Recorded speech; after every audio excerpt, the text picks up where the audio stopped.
Welcome back to New Rockstars. This is the big question, the show that gives you too much information on the paternal merits of the MCU cast. That's right, here at New Rockstars, we celebrate Father's Day all year round. And today, we are ranking some MCU daddies. My name is MT, and I'm here today with someone you may have seen on recent episodes of The Break Room, our very own researcher, Anna. What's going on, Anna? Yay, MT! I am so excited to be here. I am even more excited to be on the MCU Dad episode because, around the office, they call me the resident daddy expert. Wow.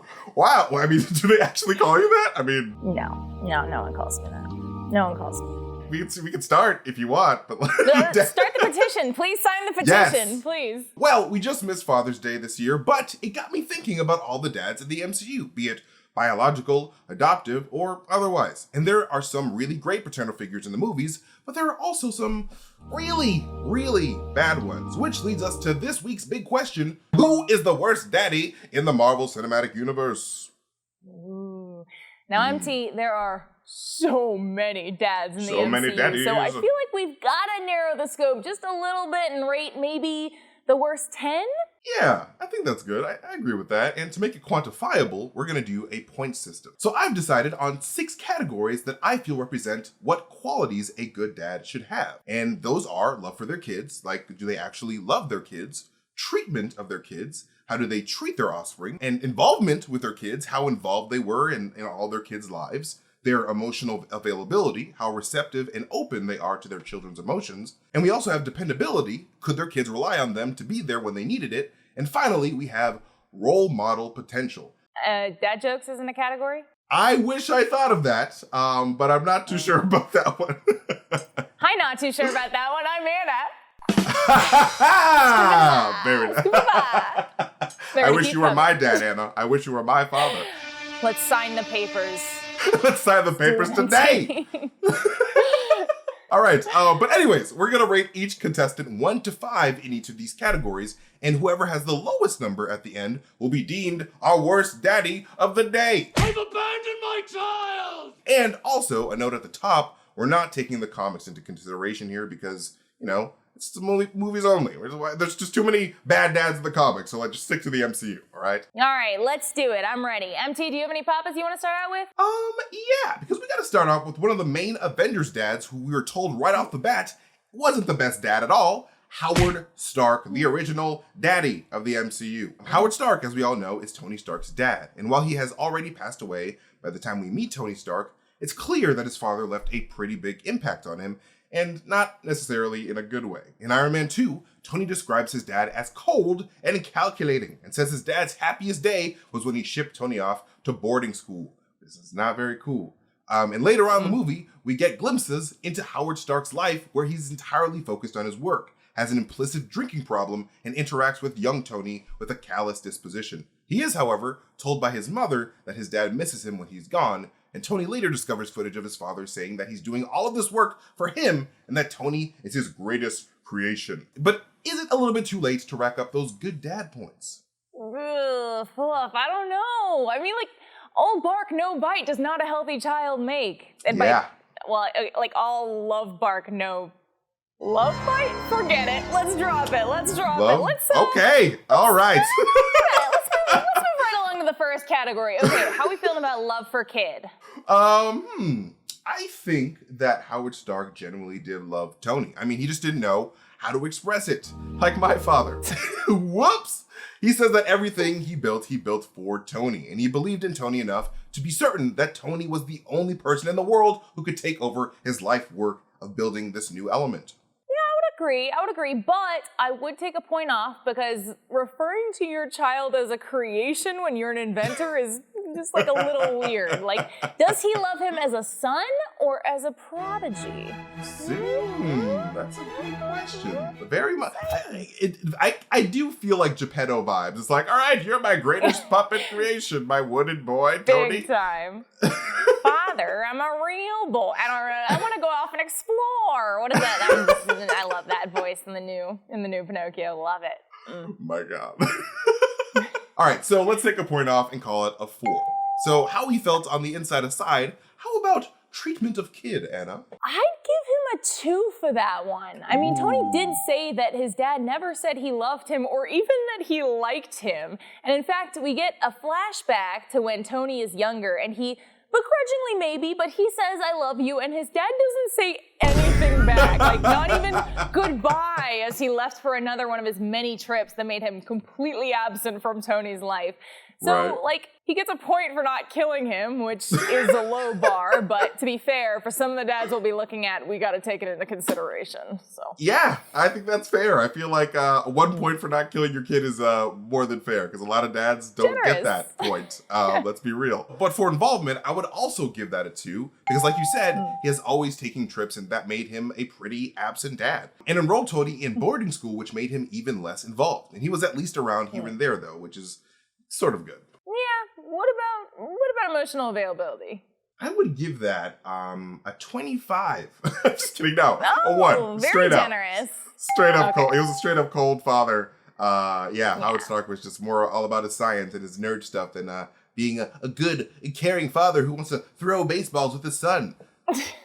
So lame. And then dependability, maybe like a generous 2. How can you depend on someone who's not there, you know? True. You could maybe like financially depend on him, but that's about it. Okay, but what about role model potential? I think this one's interesting. Right? And Tony hated how he was raised and despised his dad for it. But also, I mean, he did take on the company and the tech and whatnot, so... Right. You can't hate that badly when you inherit everything. So maybe like a 3? Bringing the total up to 14 points for Howard. All right, here's with another daddy, Anna. Daddy expert Anna, I'm sorry. Oh, thank you for using my official title. Dr. Daddy Expert. Oh, Anna. doctor, yeah, right. Let's do Hank Pym, because that dude always felt a little bit off to me. Hank Pym is Hope Van Dyne's father in Ant-Man, and right off the bat, something doesn't seem right, since they work alongside each other, and yet she calls him Hank, and then later casts the vote that kicks him out of the company. We find out that when her mother dies when she was young, Hank gets lost in grief, and she doesn't see him for 2 weeks, and then he decides to send her off to boarding school. Fast forward, and we see that her relationship with her dad has grown, and they're cool now, but holy tamale, he ain't winning any Father of the Year awards. Yeah, not at all. But love of kid, what would you give him? I'd say the same thing as Tony, that I think Hank genuinely loved his daughter and wanted to keep her safe, but just didn't know how to show it. So 4 again. Okay, 4, all right. For treatment of kid, I would say like a 3? No, I mean, they do have a good relationship now, but boy, not talking to your kid for 2 weeks after their mom died and then sending them to boarding school right after, it's kind of a dick move. It's kind of rough. Yeah, pretty rough. And for that same reason, I'd give involvement a 3. Gone for a good portion of her childhood, but then, I mean, she worked for his company, and I think they might have lived together. I'm still not 100% sure. There's that, like, breakfast scene in the house. We stopped serving breakfast at 11:30. I want breakfast. Yeah, well, hey, I'm really sorry. Yeah. Well, hey, I'm really sorry, too. I don't know, maybe? Yeah. I don't know what's going on there, but if they did live together, I would understand because money and the economy. Money. Because money. But I mean, either way, he wasn't that uninvolved in her life, you know? True. In emotional availability, I'd give like a 2. Like, we're throwing out 2s. He eventually learns to open up a little bit, but when she needed him the most, he wasn't there, which is, you know, what really counts. And same for dependability. I'd give it a 3 because I think he would generally sacrifice himself for her, but wasn't there when she was a kid. And then for role model potential, I'd say 3 actually, because despite disliking him for a good amount of time, she does actually look up to him. So that brings our total for Hank Pym to 18. 18, all right. Well, let's do another Avengers parent, Odin, because Odin is the biological father of Hela and Thor and the adopted father of Loki. And Hela was the firstborn, and Odin raised her to be a warrior to help him conquer the 9 realms, and she was assigned the role of his executioner and commander of his army. But she got a little bit too power hungry, and when she wanted more war, Odin banished her to Hell. And then he found Loki abandoned by the Frost Giants because of his size and took him in, raising him alongside Thor and trying to keep the fact that he was adopted a secret. but the siblings saw the clear preference for Thor, and Loki turned bitter because of that preference. And fast forward, and Thor tried to stir shit up with the Frost Giants, of course, but Odin wasn't having any of that shit, so he banished Thor to Earth along with Mjolnir, also known as Mjolnir, if you are a fancy person. Now, fast forward more, and Loki finds out the truth about his adoption, and out of anger, he lets the Frost Giants into Asgard while his father is in the Odin sweep, going to have a nice little nappy. And then kills Laufey in the name of his father. Mixed messages much? A little bit, yes. But fast forward more, and there's a lot in these movies, and Loki hurls himself into a pit at the rejection of his father. But he's alive, and there's a trial, and Loki is locked away. But then he escapes, and then Loki disguises himself as Odin, and then exiled him to Earth. And then they find him, and he's like, "Yo, your sister's coming, and I love you, but I'm gonna die now." And then he dies. I think that about sums it up. It's good enough for me. And let me tell you, MT, this dude drives me crazy, man. But I'll save it. I'll save my thoughts. Let's rate him. Give him, let's give him his fair trial. So, love for kids. I'd give him a 3 because he does hold love in his heart for like 1.5 kids. This is true. In treatment of kids, it's like he's not an asshole, but his parenting style kind of really sucks. Like, his version of grounding is just banishing people. That's kind of wild. But he does try to raise them with some love, at least. So, how about a 3? That's fair, that's fair. I'd probably say the same thing for involvement. Like, aside from the one he banished to hell for literal millennia, he definitely was involved in the other two's lives. It's true. It's true. And for emotional availability, I feel like he's kind of available. I mean, like, when he's warm, but when he's cold, that dude is cold. Very cold, especially when he's dead. Okay, but how about when Loki finds out he's adopted and he's absolutely pouring his heart out in despair, and Odin's just like, I'm sorry, I'm so sleepy. I can't hear you. Wow, I'm so boring. I'm sorry. I'm sorry. And then he literally falls asleep. We'll say 3 again. But how about dependability? Well, how can you depend on someone who's asleep? This is true. Like, you're really caught up on the sleep thing, though. It's ridiculous. Okay, but can his kids depend on him? I mean, he did forgive some of Loki's antics when Loki needed him, but there were also other times where he was like totally fine with Loki dying, or Hela dying, or even Thor dying, and he was a little too que sera for me, so I'll give him a 2 there. Okay. And as a role model, not completely terrible. Like, being a ruler of Asgard is pretty cool, but 2 out of his 3 kids didn't really like his ruling style, so I'll give it a 3. But he definitely could have been better, could have been worse, which brings Odin's dad score to like a 17. But who's next, Anna? I would like to examine Thaddeus E. Thunderbolt Ross. Thaddeus Ross. Thaddeus Ross, that's right. Thaddeus Ross. Thaddeus Ross. Otherwise known as Betty Ross's dad in The Incredible Hulk, which is the only time you see her in the MCU. Yep. But, I mean, their relationship is a major plot point of that movie. Things start to go south when Betty and Bruce are recruited into a program commissioned by her dad to recreate a super soldier serum, which they were lied to about regarding the serum's true purpose. Things go south, Bruce goes green, and Thaddeus Ross goes, "We're deleting all this data, and also, I'm gonna get you."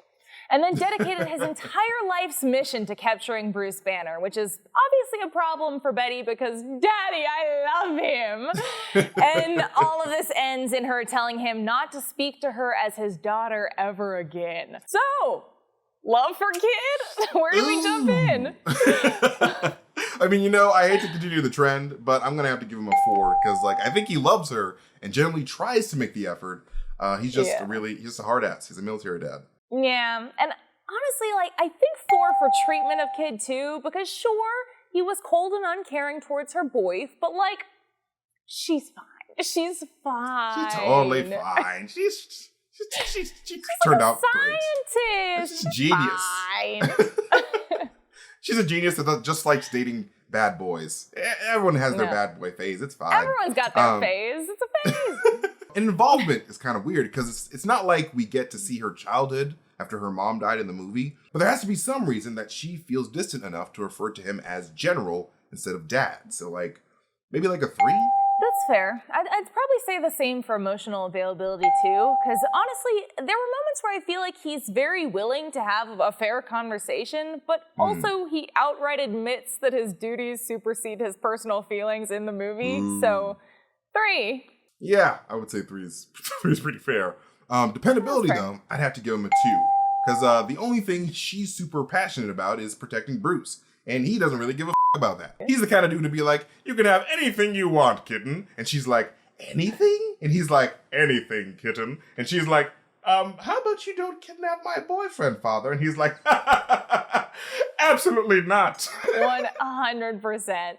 And for role model potential, regardless of his rank or position, she definitely doesn't look up to him. Like, she even disowns him. So, I mean, what is that? It's probably like a 2. Feels like a 2. I'm fine with that. And that makes Daddius Ross's score an 18. Well, let's move on to a different not so great dad. Because speaking of hard asses, let's talk about Wenwu, Shang-Chi, and Xiailing's father. Oh, this is gonna be a good one. Because everything was sunshine and roses for Wenwu and his family up until his wife died. Because that will kind of put a damper on most moods. If you're kind of a bummer. If she was nice anyway. And then things went really south, like really quickly, because hell-bent on revenge, Wenwu started his son on a rigorous, painful training regimen at just 7 years old, when he should have been bringing his son to Chuck E. Cheese or some shit, and took him to watch as he beat up and killed people who had information on finding the person who murdered his wife. And while training his son to kill, he was completely ignoring his daughter, unable to even look at her because she reminded him of his dead wife, which is messed up and definitely gave Xialing some childhood trauma, not the best type of trauma. That's going to be a therapy session. Therapy session or 12,000. And when Shang-Chi was 14, Wenwu sent him on a hit to kill his mother's assassin. And although Shang-Chi succeeded, Shang-Chi chose not to return, instead running away to the United States. 6 years later, Xialing followed suit and escaped. Blah, blah, blah. Cut to years later when they're adults, and Wenwu starts hearing his wife's voice telling him that she's alive and being kept in Ta Lo as a prisoner. So he sends his henchmen to steal his siblings' necklaces, fight Shang-Chi as he tries to stop him from opening the gate to evil, and then gets his soul sucked out when the Dweller in Darkness is released. Tale as old as time. So many people have written about this very tale so many times. The Epic of Gilgamesh, actually. This very story. Absolutely classic. So where do we even start with this one? Okay, so love for kid. He does love his kids deep down, but potentially loves one as a weapon and then completely ignores the other one. Right. Maybe like a 3? Yeah. 3. Yeah, 3 is good. 3, a generous 3. Let's say a generous 3.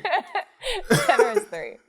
For treatment of kids, just to summarize, he pushes years of harsh training on one of them, kills in front of him, and then when they're adults, send people after them, imprisons them, tries to kill one of them when they stand in their way, and, as a cherry on top, blames Shang-Chi for his mother's death to his face as a young boy. I will grant one very generous point for how they were treated before the mom died, and because it truly seems like he doesn't want to kill Shang-Chi, but he would rather him rule by his side. So like a 2. That is very generous of you. Yes, and thank for you. involvement, I will grant that same point of mercy because it looked like he was a very involved father before the mom passed. At least we saw them play DDR once, and really, what can we expect? The ultimate family bonding activity. DDR? And he does say that even after the kids ran off, he had always known where his children were, which tells me that maybe he allowed them to keep their distance like they wanted while he kept a watchful eye on them, maybe, which is either sweet or creepy. So, 3. It's sweet and creepy. Sweepy. Or both. Sweet and creepy combination.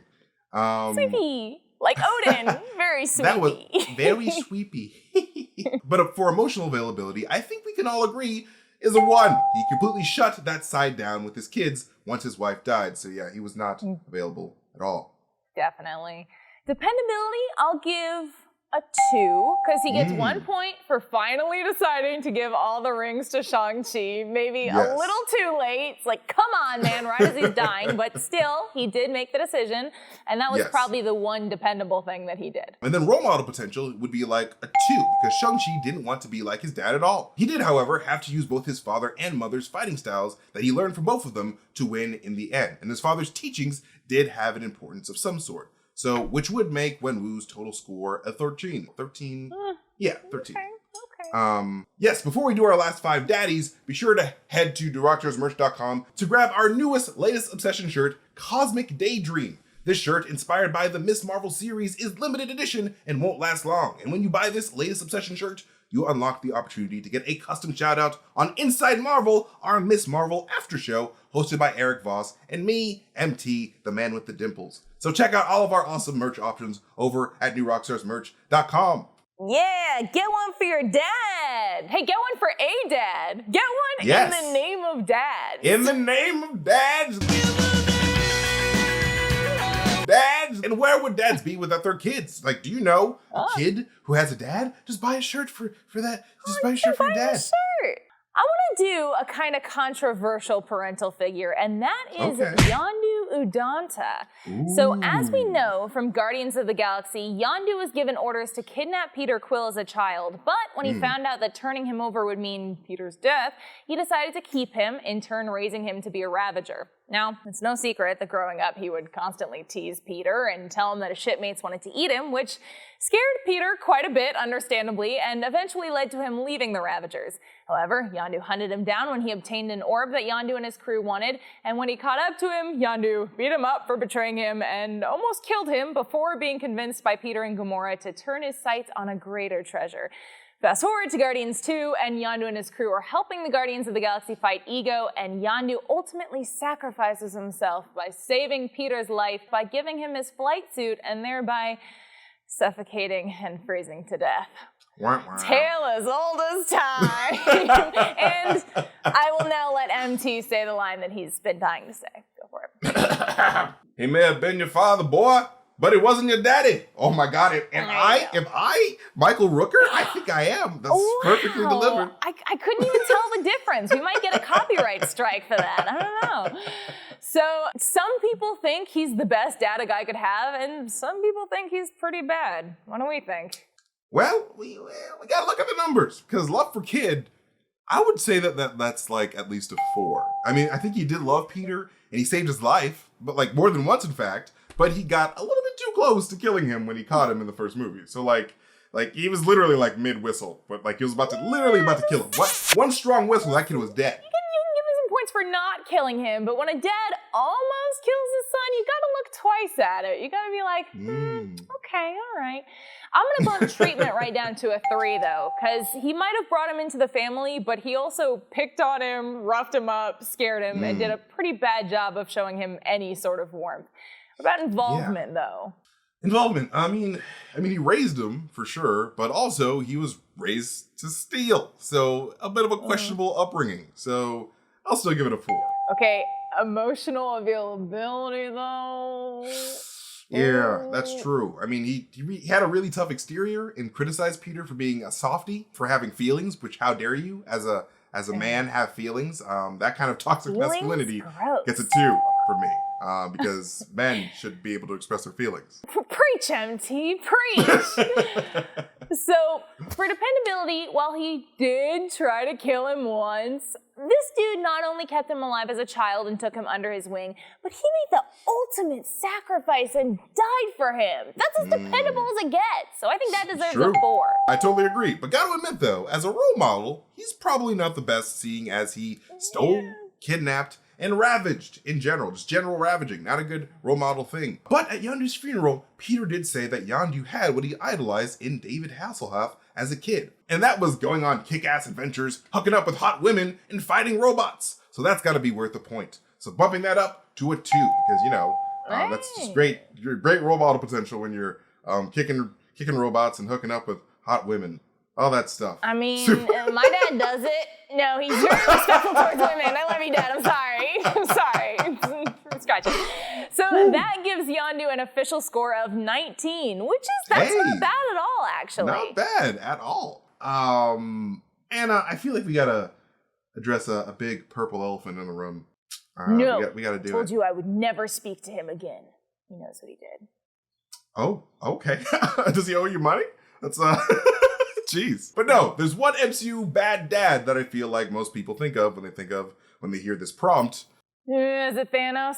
Is it Thanos? It's Thanos. Is it Thanos? It's Thanos. Yeah, let's do it. Let's do it. Let's do it. So Thanos has quite a few adopted, stolen children. There's Gamora and Nebula, of course, and then there's also Ebony Maw, Cull Obsidian, Proxima Midnight, and Corvus Glaive, all of whom he stole from lands that he conquered. And that dude was just literally just collecting orphans like Pokemon. It was quite weird. He trained them to be warriors and assassins, and frequently made Gamora and Nebula fight each other, which is not a good thing for sisters to do. If your sisters out there, do not fight with violence. And whenever Nebula would lose, he would literally replace one of her body parts with a robotic body part to try to make her stronger.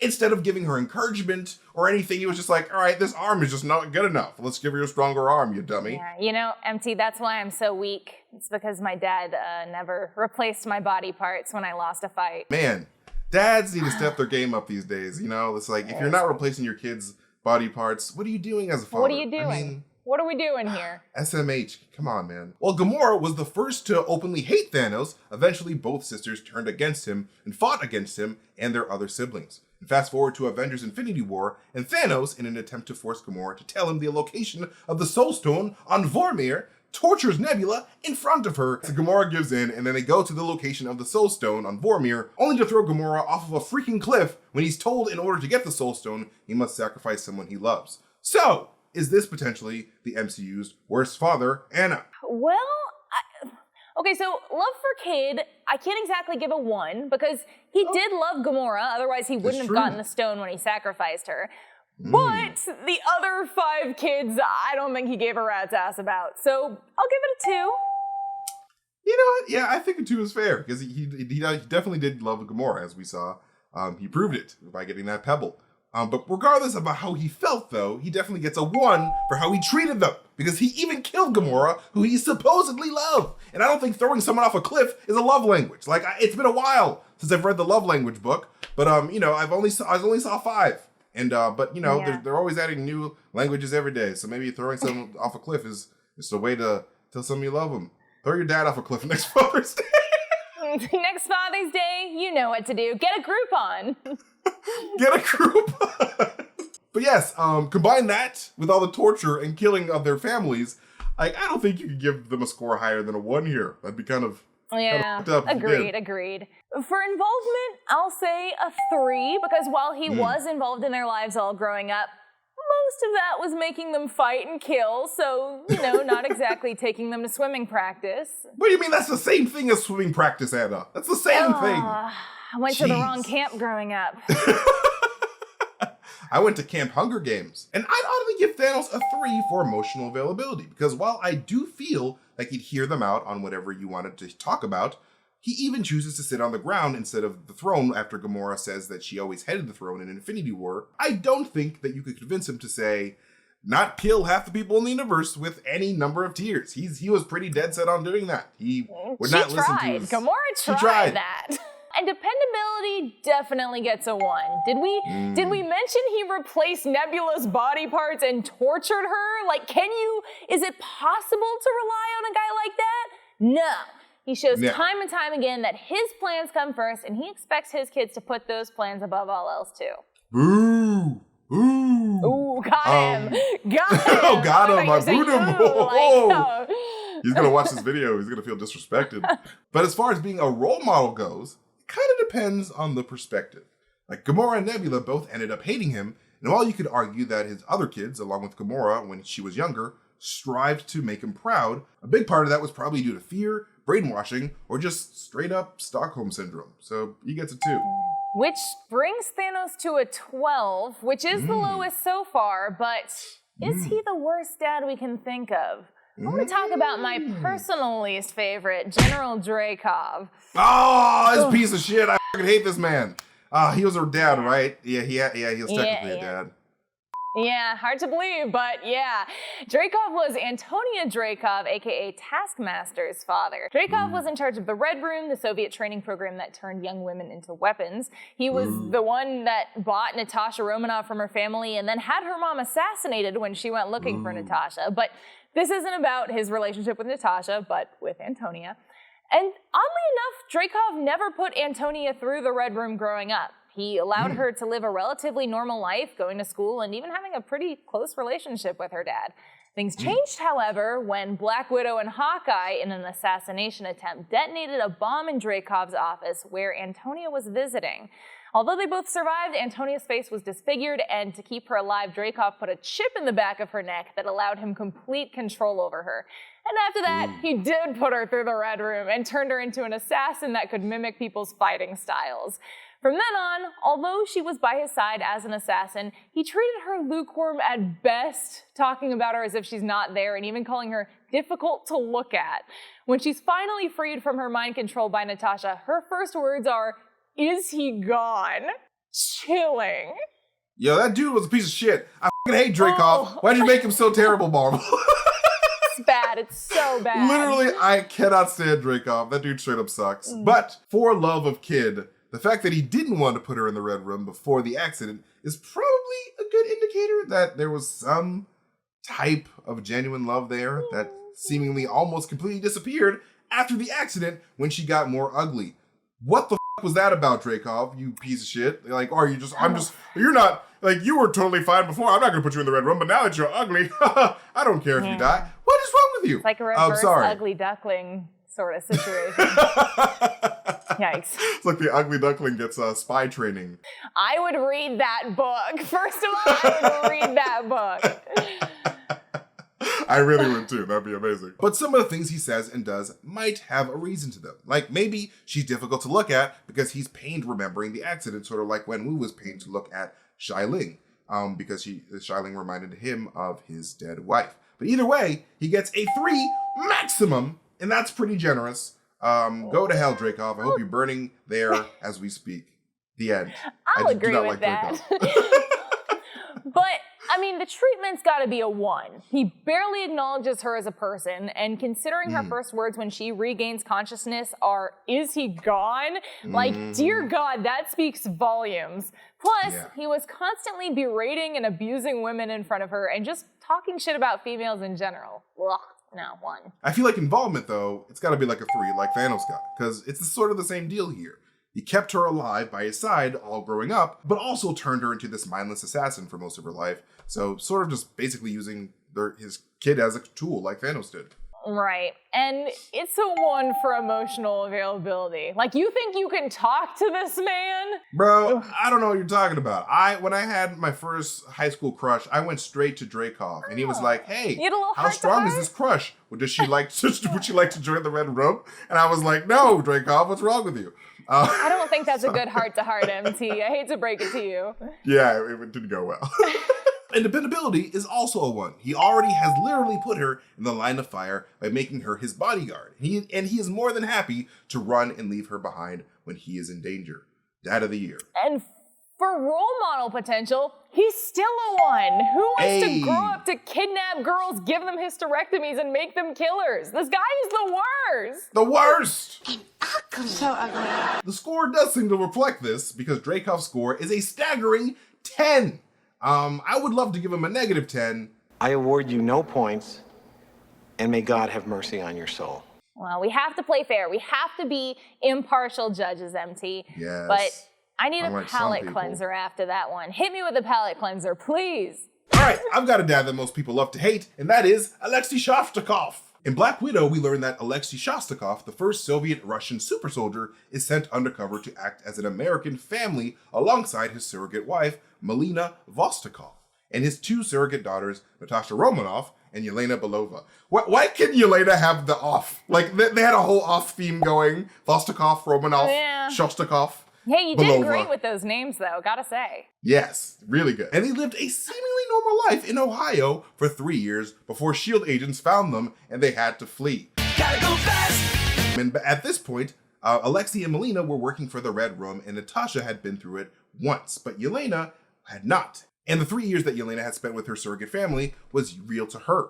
And after the family escaped, Alexei gave the two girls back to Dreykov to go through the Red Room, despite them pleading to stay, which is really f***ed up. And the next time we see Alexei is in prison due to Dreykov having incarcerated him, and the now adult reconnected sisters rescue him from the prison in an attempt to get information about the Red Room's location. And after being reunited, Alexei shows his immaturity and inability to let go of his glorified past fighting Captain America. And he calls their 3 years undercover tedious and says he's proud of how many people his girls have killed over the years and is mostly concerned with fitting into his old Red Guardian costume and reuniting a spark with their surrogate mother, Melina.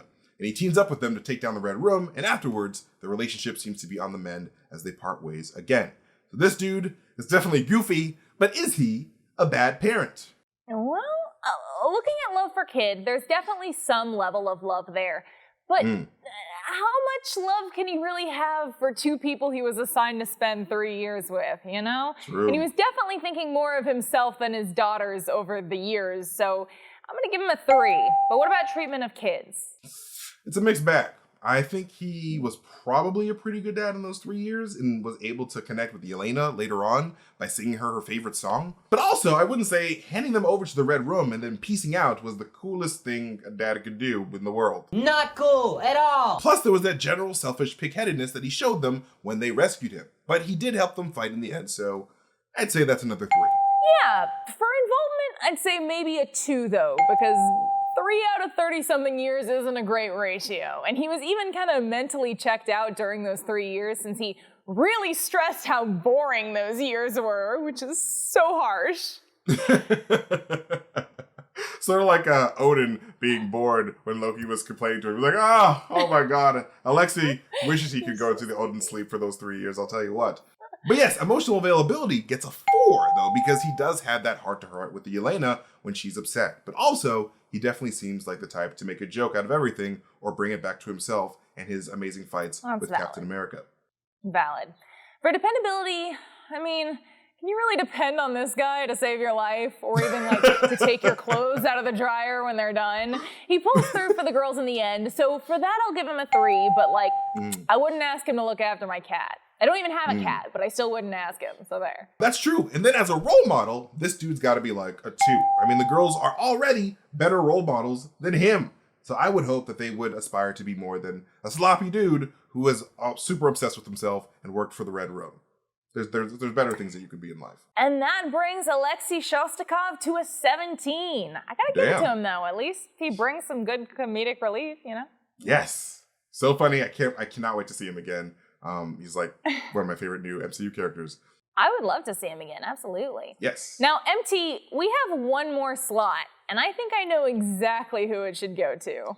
Ooh, do tell. So for this last ad, we're going right back to the Guardians of the Galaxy universe. Ooh, a lot of bad dads in that one. What are we talking about? Rocket Raccoon and Groot? Hey, don't you put that curse on Rocket Raccoon's name. Listen. How dare you? No, but this dad is one that we're only introduced to vaguely up until the second movie, and that is Peter Quill's biological father, Ego. Ooh, big time douche, mega douche. Yeah, the largest douche.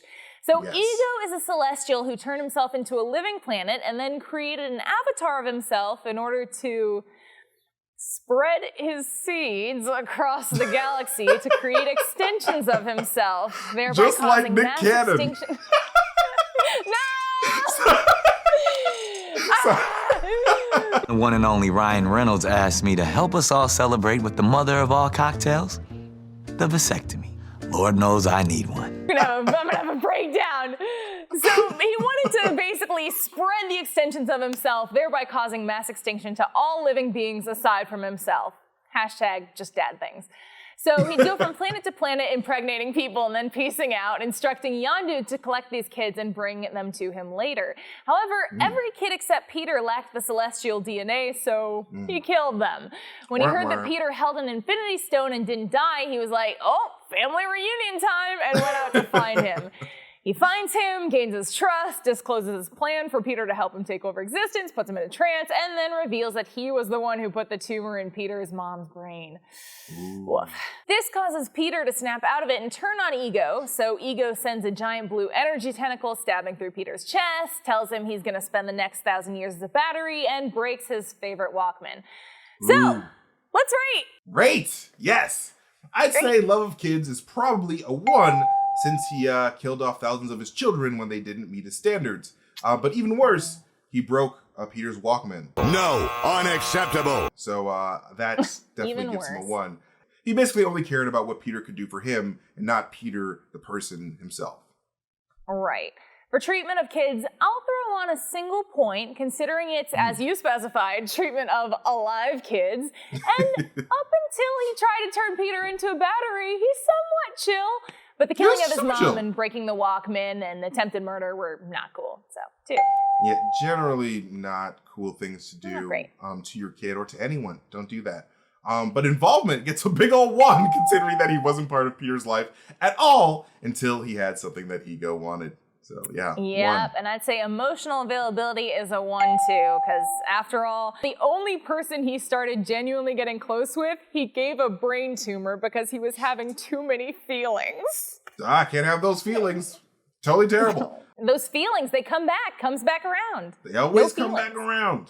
And yeah, dependability has also got to be a 1, because again, he was gone for 99.9% of Peter's life growing up, so. Maybe controversial, but I think we should give role model potential a 2, because for a brief minute there, being an ultimate being was not too bad of a deal. It was only Ego's corruption that mucked things up, but there was a spot of potential for something really beautiful in different hands. Giving Ego a total score of 8. So who is the worst dad in the MCU? The mathematically proven answer is Ego the Living Planet. And here is the ranking of all the other dads on our list.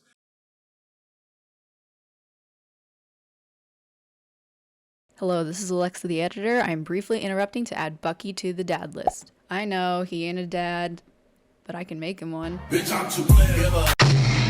Honorable mention to Laufey, Loki's biological frost giant dad. Now, the thing that keeps him from this list is there's a what if episode where Loki wasn't born a runt and Laufey did raise him, and Loki turned out to be a pretty chill dude. And since the what if universes are canon, it made ranking him a little bit too tricky. Another honorable mention that we have is Norman Osborn and Adrian Toomes, aka the Green Goblin and the Vulture in the Spider-Man movies, who we considered, but who turned out to be pretty chill dads despite being villains. So, good job, I guess. Especially Adrian. A plus, maybe? A minus, maybe. Minus. Okay, fair. But this brings us to a box of scraps. Built it in a cave in a box of scraps. Wow, my first time in the box of scraps. It's beautiful. Are we inside the box of scraps? All right, buddy. Who is your favorite MCU dad? Ooh, well, I gotta say, I have a favorite MCU daddy, if you will, and that is Mr. Paul Rudd as Scott Oh my Lang. God, you stole mine! So good. He's so good. He plays with his daughter and is so cute. And he's I love his kind of just dynamic a so much hottie with in this general. kid. Paul Rudd's a handsome adorable. man, a handsome daddy, gotta say. He's a looker. So he's He is a gotta looker. be, he's my favorite MCU daddy for sure. I'm What about you? gonna steal your answer and say Scott Lang as well, because like there is no dad in the MCU better than Scott Lang. He is so good with Cassie, and like to the point where like I don't know, it's just like Cassie wants to be like his dad, and like she wants to be like an Ant-Man style hero, which she will be in Young Avengers. So I'm very excited to see her live up to her father's legacy. But yes, that is it for this episode of Big Question. Thank you so much to Anna for joining me on this episode. She's amazing. Follow her at It's Anna Vanston on Twitter and all of her other amazing stuff she does, especially on TikTok. She's really great. And you can follow me at MasterTainment. You can follow New Rockstars here on YouTube and all of our social media platforms. And make sure to hit that notification bell so you can get notifications every time we upload a video. But yes, you guys are amazing. We love you guys so much. And we'll see you guys next time. Goodbye. Bye.